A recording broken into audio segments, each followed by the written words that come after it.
Então, pessoal, tudo certo? Vamos falar hoje um pouco sobre o hipotireoidismo, tá? Então, na aula de hoje eu vou relembrar as funções dos hormônios tireoidianos, vamos falar um pouco da definição dessa síndrome, que é o hipotireoidismo, falar dos fatores de risco que predispõem a pessoa a ter hipotireoidismo, vamos ver quais são as principais etiologias, vamos falar da tireoidite de Hashimoto, que é a principal etiologia aqui no Brasil, falar um pouco sobre o quadro clínico e falar também sobre um quadro que é extremamente grave, que eu não coloquei aqui, mas que a gente vai falar um pouco, que é o coma mixedematoso, tá?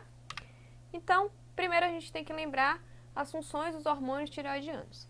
Lembra lá na fisiologia que o hormônio tireoidiano, ele normalmente vai agir praticamente em todas as células do nosso organismo.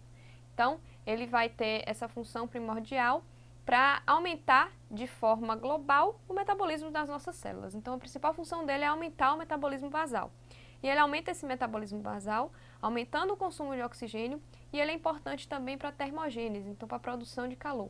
Inclusive, a gente vai ver que uma das manifestações clínicas do hipotireoidismo é justamente essa intolerância ao frio, porque o paciente deixa de produzir e de efetivamente fazer essa termogênese, que é o aumento da produção de calor, certo?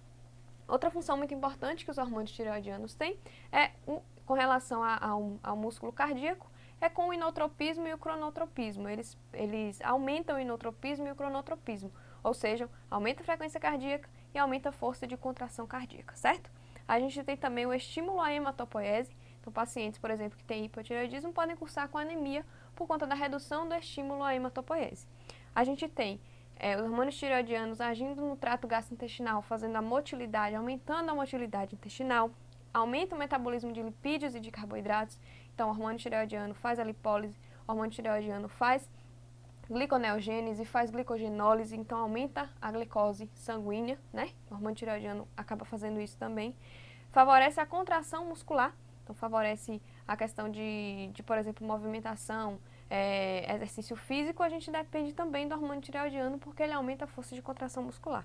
Favorece também o tônus simpático, então a gente vai ver que paciente que tem hipotireoidismo, além de cursar com, por exemplo, bradicardia, ele acaba cursando também com outros sintomas decorrentes de estimulação do parasimpático, porque a gente tem o tônus simpático mais inibido, certo? E a gente tem também a ação de hormônio tireoidiano na vida fetal, principalmente com relação ao desenvolvimento do sistema nervoso central. Sistema nervoso central que vai ser desenvolvido tanto no período fetal quanto no período neonatal, certo? Além disso também, os hormônios tireoidianos, eles atuam na produção, na maturação óssea, no caso, e também na erupção dentária, por exemplo, de crianças. E no crescimento, o próprio crescimento físico das crianças, o hormônio tireoidiano, ele atua. Quando eu falo de hormônio tireoidiano que atua, eu estou falando principalmente do T3, porque é a função biologicamente ativa do hormônio tireoidiano é o T3. A gente tem maior produção de T4, lembra lá da fisiologia, mas esse T4 ele vai ser convertido perifericamente em T3, que é de fato a fração biologicamente ativa e quem vai produzir esses efeitos fisiológicos, certo? Então, aqui só para a gente lembrar mais ou menos algumas das funções. Claro que existem outras funções ainda, muitas outras funções que os hormônios tireoidianos acabam fazendo, mas aqui eu coloquei as principais para a gente relembrar, beleza?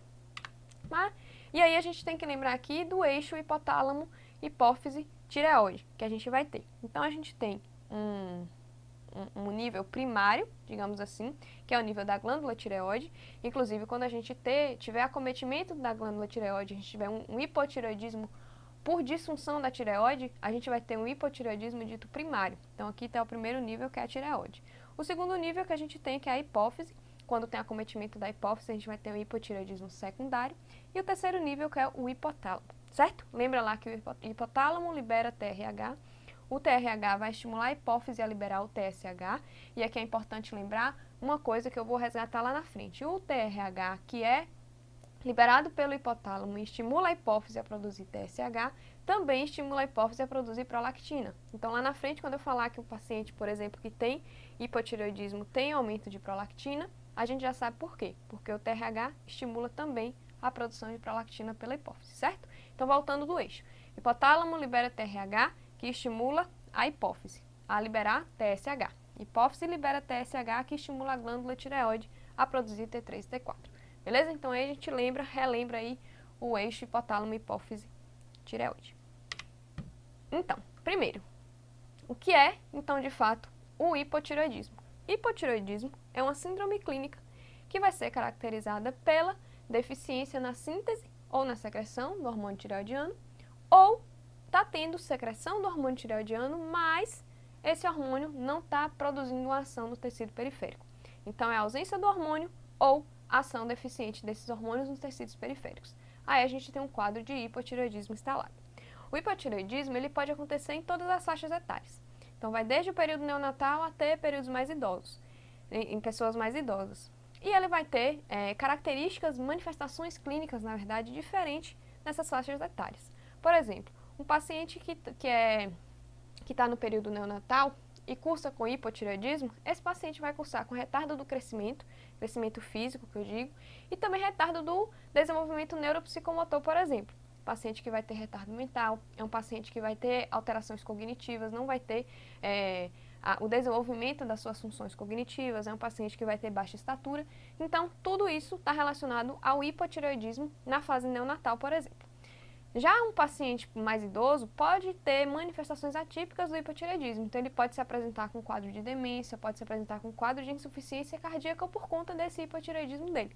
Então, a manifestação clínica depende da faixa etária. Um paciente adulto jovem, ele vai ter uma manifestação mais típica do hipotireoidismo. A gente vai ver mais lá na frente como que esse paciente se manifesta clinicamente, tá bom?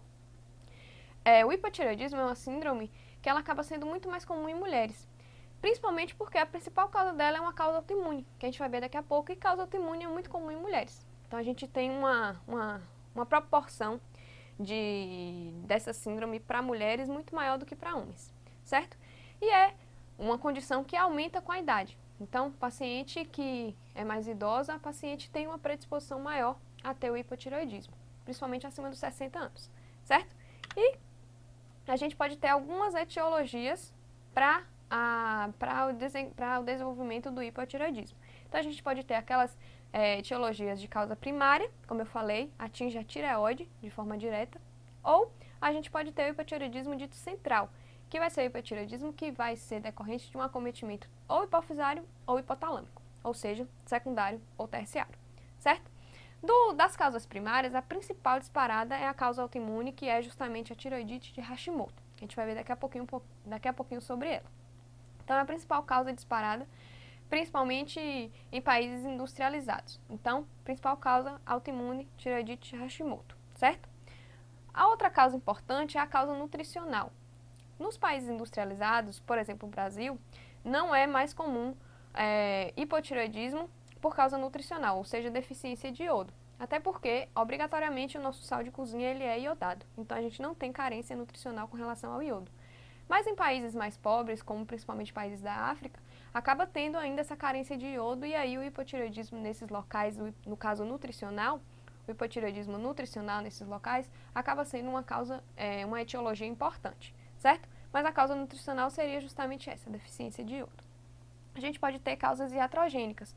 Então, um paciente que, por exemplo, tinha hipertireoidismo, e aí ele faz uma tireoidectomia, o paciente evolui agora com hipotireoidismo. Então, é uma causa iatrogênica. Outra causa é por ablação.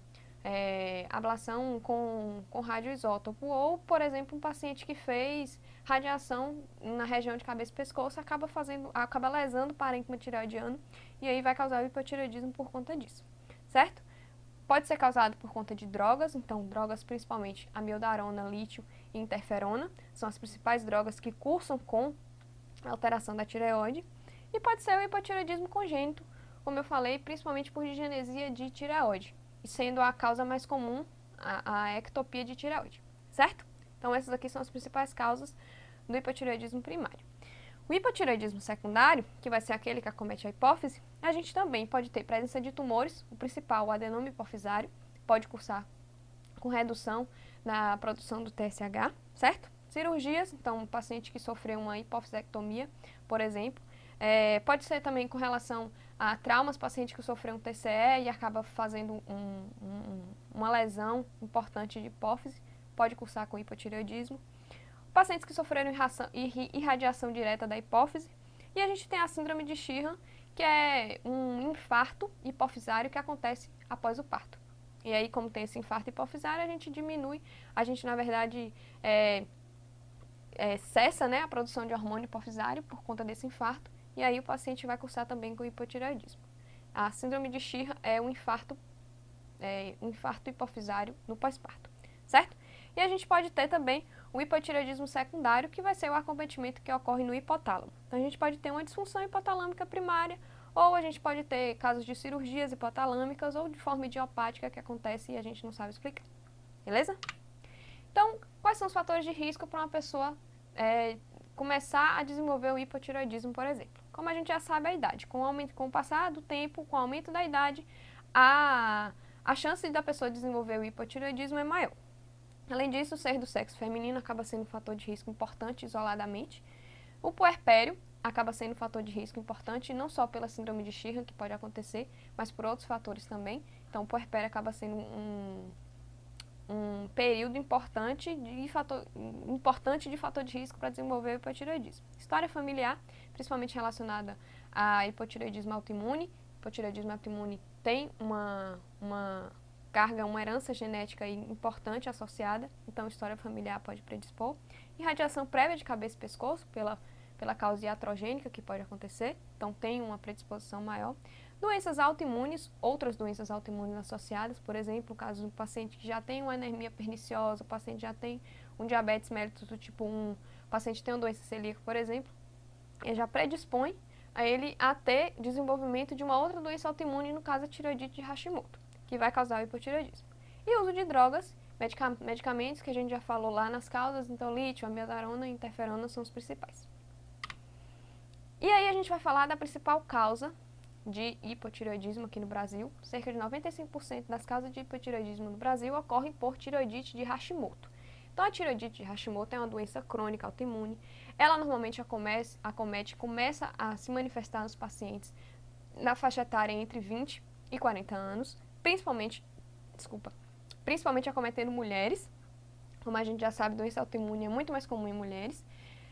A gente vai encontrar autoanticorpos que vão se expressar e vão agir diretamente no tecido no parênquima tireoidiano. A resposta autoimune, que é desencadeada por esses autoanticorpos, a resposta imune desencadeada por esses autoanticorpos vai ser do tipo resposta imune TH1. Então, vai ser imunomediada por células T, e a gente vai ter uma destruição maciça do parênquima tireoidiano por conta disso. Então, é uma resposta celular, certo? Mediada por células T, ou células natural killer. E aí a gente tem alguns autoanticorpos específicos, não diria específicos, porque a gente pode ter esse autoanticorpo numa pessoa que não tem hipotireoidismo, por exemplo. Mas são autoanticorpos mais sensíveis para a doença, que são o anti-TPO, que é o mais sensível, pode estar presente em 80% até 99% dos casos, e a anti-tireoglobulina, que é um anticorpo menos sensível, vai estar presente aí em cerca de 30% a 60% dos casos, tá? Mas os autoanticorpos principais que a gente encontra são esses dois. Tanto que o anti-TPO vai ser usado, inclusive, para o diagnóstico. A gente pode ter outras doenças autoimunes associadas, como eu falei antes, anemia perniciosa, diabetes tipo 1, doença celíaca, vão ser outras doenças autoimunes associadas que a gente vai corroborar para o diagnóstico. A gente pode ter a forma bociogênica e a forma atrófica. A forma bociogênica, normalmente, ela acontece no início da doença. Então, a gente tem a formação do bócio. Inclusive, a gente pode ter o bócio sem o hipotireoidismo já instalado. O bócio ele pode aparecer antes do hipotireoidismo clínico, digamos assim, já instalado, certo? Então, a gente vai ter esse aumento da glândula, vai ser um aumento progressivo, um aumento simétrico, a consistência dessa glândula vai ser uma consistência mais elástica. Então, a gente não tem endurecimento de glândula, normalmente não tem aparecimento de nódulos, certo? E a gente pode ter a forma atrófica, que normalmente ocorre já num estado de destruição crônica da glândula, digamos assim. Então, vai ser num período mais tardio da doença, certo? E a gente pode ter a evolução da tireoidite para o hipotireoidismo. Então, a gente pode ter um paciente que já tem ativação, positividade dos autoanticorpos, então já tem anti-TPO positivo, mas esse paciente está eutireoideu, ou seja, ele está com a função tireoidiana normal. E aí ele vai evoluindo paulatinamente. Ele pode sair de um estado eutireoideu, passar pelo hipotireoidismo subclínico, que a gente vai ver depois o que é isso, e depois chegar no hipotireoidismo franco, então com redução de hormônio tireoidiano com manifestação clínica evidente. Beleza?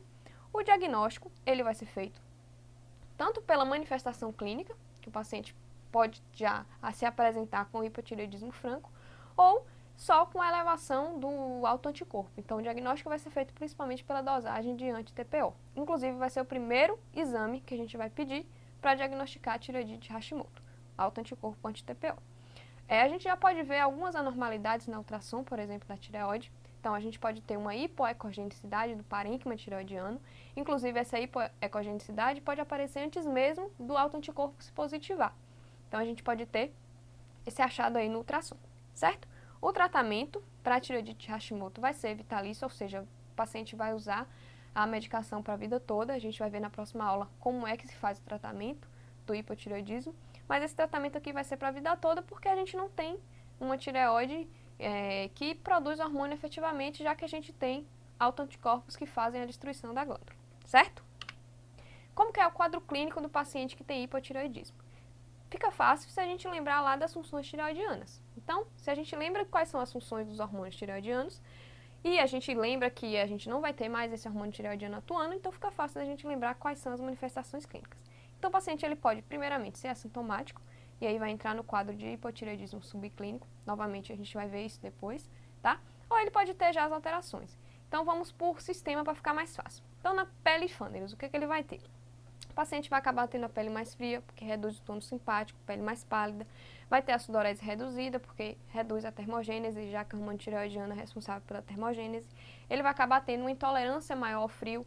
Então, o paciente que sente muito frio com facilidade por conta da redução da termogênese, certo? É um paciente que vai ter uma pele mais seca e áspera. O cabelo vai estar mais fino, pode ter alopécia. As unhas vão estar mais quebradiças. Isso tudo porque o hormônio tireoidiano acaba se envolvendo também na formação e regeneração de pele e Fanders. Por isso que a gente tem essas alterações. E a gente pode ter o edema generalizado, que é o chamado de mixedema, que é um edema duro, um edema sem cacifo, que aparece principalmente na região pré-tibial e em face. A gente tem a face mixedematosa, que é a chamada face do hipotireoidismo. Então, a gente tem esse edema duro e sem cacifo, que acontece por conta principalmente de deposição de glicosaminoglicanos, certo? No sistema cardiovascular, a gente vai ter redução da frequência cardíaca, redução do débito cardíaco por conta da redução da contratilidade cardíaca. A gente vai ter uma hipertensão diastólica, porque a gente tem um aumento da resistência vascular periférica. Por quê? Porque começa a ocorrer depósito de glicosaminoglicanos também na parede dos vasos. Então, a gente tem esse aumento da resistência vascular e, por isso, tem uma hipertensão diastólica instalada. A gente pode ter derrame pericárdico também, não só derrame pericárdico, como derrame pleural também pode acontecer, certo? O paciente vai ter redução da motilidade gastrointestinal, então evolui com constipação. Pode ter um ganho discreto de peso por conta tanto da deposição de glicosaminoglicanos, quanto pela deposição, quanto pela retenção de líquido que acaba ocorrendo. E aí também por conta da redução do metabolismo basal. Tudo isso leva ao ganho de peso, mas esse ganho de peso normalmente é um ganho de peso discreto, certo? O paciente pode ter dispneia e fadiga porque diminui o drive respiratório, já que o hormônio tireoidiano é responsável também por aumentar o drive respiratório. Sem ele, a gente diminui, o paciente cursa com dispneia e fadiga. No aparelho musculoesquelético, vai reduzir a força de contração, então o paciente também pode cursar com mialgia, com câimbras, pode ter síndrome do túnel do carpo, que acaba ocorrendo também por conta de deposição de glicosaminoglicanos e comprime ali a região do túnel do carpo e pode fazer essa síndrome. Por conta também da questão do edema mixedematoso, pode acontecer nessa região. Então, tem essa síndrome por isso. O paciente pode cursar com letargia e sonolência. Lembra que T3 e T4 são responsáveis também pela questão de concentração, de memória. Então, o paciente pode cursar com letargia e sonolência, dificuldade de concentração, perda da memória. Inclusive, pode abrir o quadro de hipotireoidismo com quadro de depressão, por exemplo, também pode estar presente. O paciente pode ter anemia por redução da eritropoiese. O paciente pode ter alterações menstruais, principalmente menorragia, anovulação e infertilidade. E aí a gente lembra que, por exemplo, ao contrário disso, no hipertireoidismo o paciente vai ter amenorreia. Aqui, o paciente tem menorragia, tá? O paciente pode ter hiperprolactinemia, então se a gente dosa a prolactina dessa paciente, essa paciente está com prolactina aumentada ou às vezes, num exame laboratorial, vem prolactina aumentada e você não sabe o que a paciente tem, pode suspeitar de hipotireoidismo se tiver esses outros sintomas associados, porque às vezes o sintoma do hipotireoidismo aparece assim, isolados e eles são inespecíficos. Mas aí quando você vai juntando uma coisa com a outra, vendo história clínica, enfim, você consegue chegar ao diagnóstico. Então, hiperprolactinemia é por conta disso. TRH estimula o TSH e estimula também a produção de prolactina, certo? E pode ter redução da libido em ambos os sexos, tanto em homem quanto em mulher. Isso que vai se representar o paciente com esse quadro clínico pra gente, certo? E a gente tem um outro quadro clínico, que é justamente um quadro clínico mais grave e, inclusive, corresponde a uma emergência endocrinológica, né, que é o coma mixedematoso. O que é isso? É uma manifestação extremamente grave que acontece em pacientes que têm o hipotireoidismo de longa data e não são adequadamente tratados. Normalmente ocorre depois de um estímulo predisponente.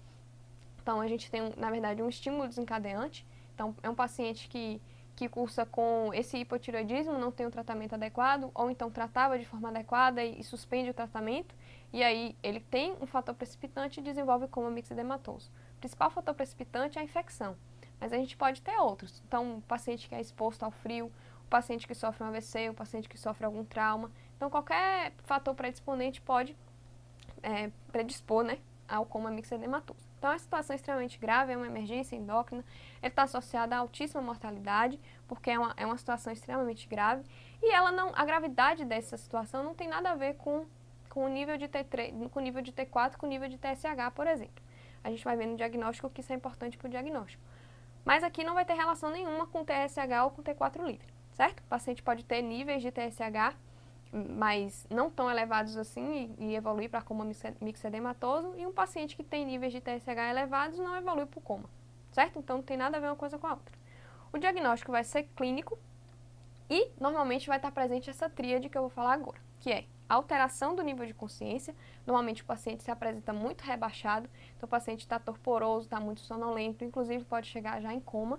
O paciente vai ter hipotermia, inclusive temperatura corporal pode chegar a 23 graus, então realmente é uma situação muito grave.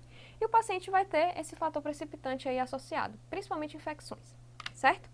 Normalmente o paciente que tem coma mixedematoso se apresenta também com alteração eletrolítica. Então o paciente pode ter hiponatremia, o paciente pode ter inclusive hipoglicemia, e o paciente pode cursar, por exemplo, com rabdomiólise evoluindo com uma insuficiência renal aguda, e o que piora ainda mais o quadro. Então realmente é uma situação extremamente grave que a gente precisa diagnosticar e agir imediatamente. O tratamento normalmente acaba ocorrendo em UTI, porque é uma situação realmente muito grave, e a gente vai ter que fazer medidas de suporte e medidas para tentar tirar esse paciente do coma mixedematoso dele. Então a gente faz aquecimento com mantas térmicas e com soro, por exemplo, soluções aquecidas. Esse paciente, como o nível de consciência dele está muito rebaixado, ele vai acabar precisando de ventilação mecânica, então a gente precisa fornecer oxigênio para esse paciente, manter o drive respiratório de forma adequada, até porque uma das causas dele ter evoluído para coma foi justamente a redução desse drive respiratório. A gente vai fornecer para esse paciente solução hipertônica, principalmente porque esses pacientes cursam com hiponatremia, como eu falei, a gente tem que manter esse sódio pelo menos acima de 120, tá? Tratar a hipoglicemia sempre que esses pacientes vão acabar tendo, utilizar fluidos e vasopressores, já que a gente vai ter um tônus parasimpático aí muito mais proeminente do que o tônus simpático, então a gente vai ter um paciente que está com bradicardia, a gente vai ter um paciente que está com vasodilatação, por exemplo, e aí a gente acaba tendo um paciente que está com hipotensão, podendo evoluir para choque também. Então a gente dá esses fluidos e esses vasopressores para tentar restabelecer o tônus simpático. Vamos dar glicocorticoides porque normalmente o paciente que tem hipotireoidismo tem também algum grau de redução de corticoide. Então, se o paciente já está em coma mixedematoso, não é incomum que esses pacientes tenham associados uma insuficiência adrenal. Então, a gente dá o corticoide justamente para corrigir isso. E, obviamente, tem que fazer a reposição de T4, porque esses pacientes entraram em coma porque baixaram demais esse T4. Então, a gente tem que fazer a reposição, certo? Então, pessoal, era isso que eu queria falar para vocês. Na próxima aula, a gente vai conversar sobre o diagnóstico, o tratamento, sobre o hipotireoidismo subclínico e sobre o hipotireoidismo congênito. Acabou aqui que não saiu a referência, mas o que eu usei como referência para essa aula foi o livro de Clínica Médica da USP, tá certo? Então, um grande abraço, espero ter ajudado e até a próxima.